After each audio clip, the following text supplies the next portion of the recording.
I'm Mike Royer with an extended interview in this Health Matters Web Extra. Hello once again, everyone. I'm Mike Royer with WVUA 23, and this is another edition of Health Matters. A familiar face and a welcome one on our program is Dr. Marissa Giggie, an associate professor of psychiatry and behavioral medicine at University Medical Center. Dr. Giggie, it's good to see you as always. Thanks for being back.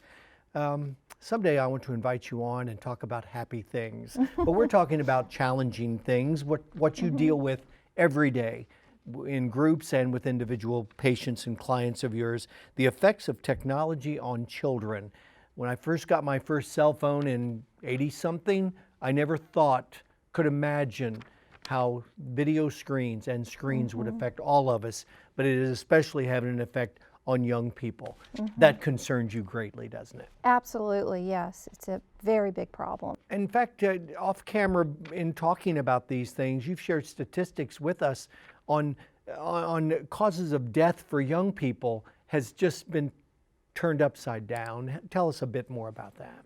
I will. So one of the things that has changed in the last 10 to 15 years is that younger people are dying more from suicide.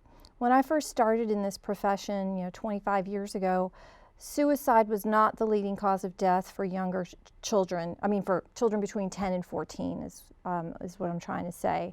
And that has risen in the last 5 to 10 years. And now suicide is the #1 cause of death for 10 to 14-year-old children. And we've tried to figure out why that is happening. And we think that technology is a contributing factor.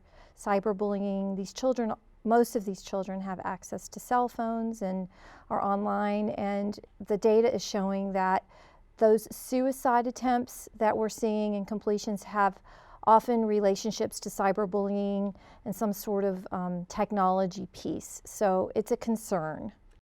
I remember nervously dialing a girl's phone number back when I was 13 and 14, and I didn't know what I was going to say. Today, there's no nervousness about exchanging information, conversation, and even images that are so inappropriate for any age, but especially for young people. But there's so many societal challenges today that young people face that we never dreamed about in our generation. Absolutely. And how does that show itself to you when you counsel and talk to young people? Well, it's really important that parents or guardians be very involved in their children's lives and know what they're doing online. So I always try to get the family involved because children, especially younger children and young adolescents, don't have the ability to filter appropriately.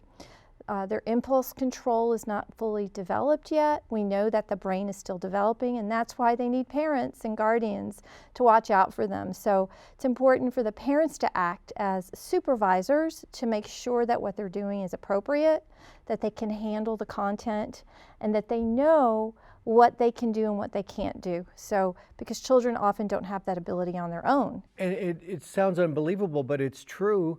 A young person may share a picture with a friend, just assuming that only that friend will see it, but in a matter of seconds, the entire world could see it if they want to. And that's a whole different ballgame that we're dealing with these days. What about gaming? You've mentioned gaming. All the time you spend playing a game, a young person, is time they're not reading or spending time with family or friends. But is too much gaming the problem with online gaming? It just takes up and consumes too much time?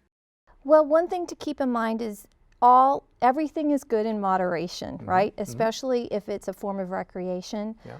Unfortunately, what's happening is online gaming is becoming an addiction for many children and adolescents, even adults. So we have to be aware that when someone becomes very interested in this online gaming, neurotransmitters are released, very similar to what happens with addiction.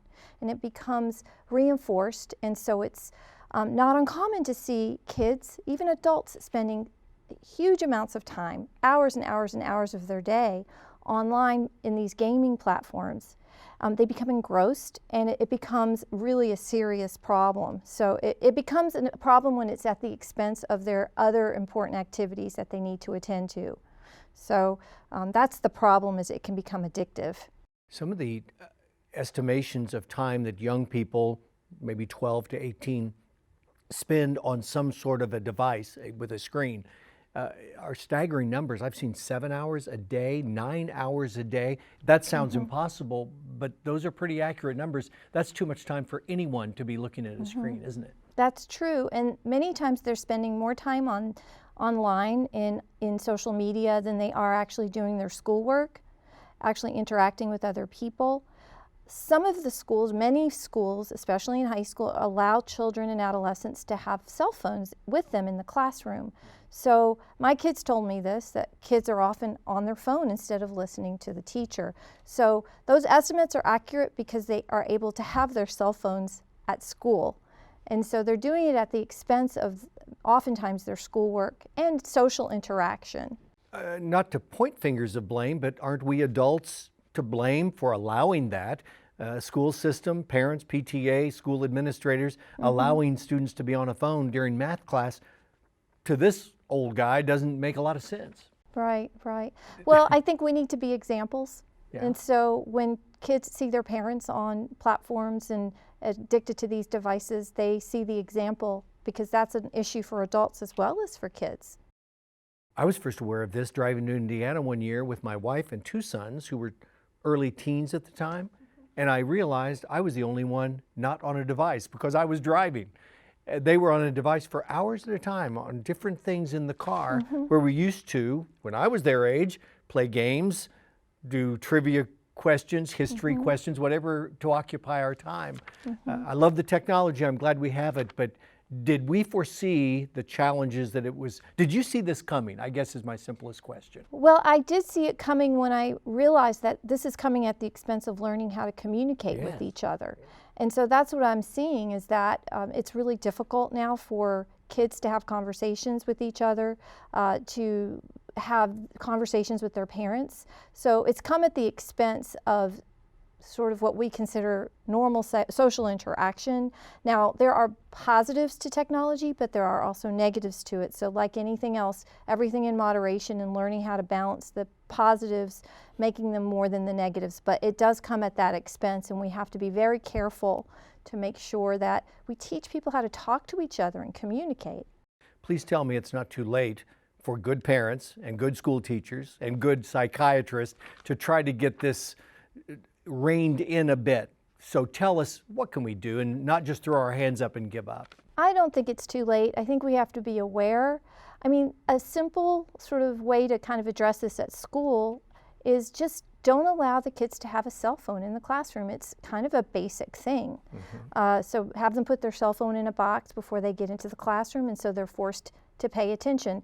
I'll give you just a quick example. One time I had to give a lecture at the law school, and they all had their laptops up. And I said, everyone turn their laptops down. And you could tell that they all looked like, I can't get on Facebook, I can't get, because they weren't going to pay attention to my talk. So that way I said, put your laptops down, and then let's have an interaction here. So that we're actually having something that we can learn and discuss together. Because if you're on your laptop, you're not going to pay attention to what I have to say. In the one class I teach here at the university, I have a simple rule. If your mother calls, answer it. Otherwise, please leave your cell phone alone. That seems reasonable, doesn't it? I think so. Mothers, answer that call anytime. Yeah. I had another question, but I was looking at Facebook here and I got distracted. An inappropriate, silly joke to wrap up this segment. There's nothing silly or funny about our young people and their pliable minds being molded, and we're responsible for providing leadership and guidance so that we do the best job we can. Thank you very much. Thank you very much, Dr. Giggie. We appreciate your time, your expertise. We always enjoy visiting with you. Thank you.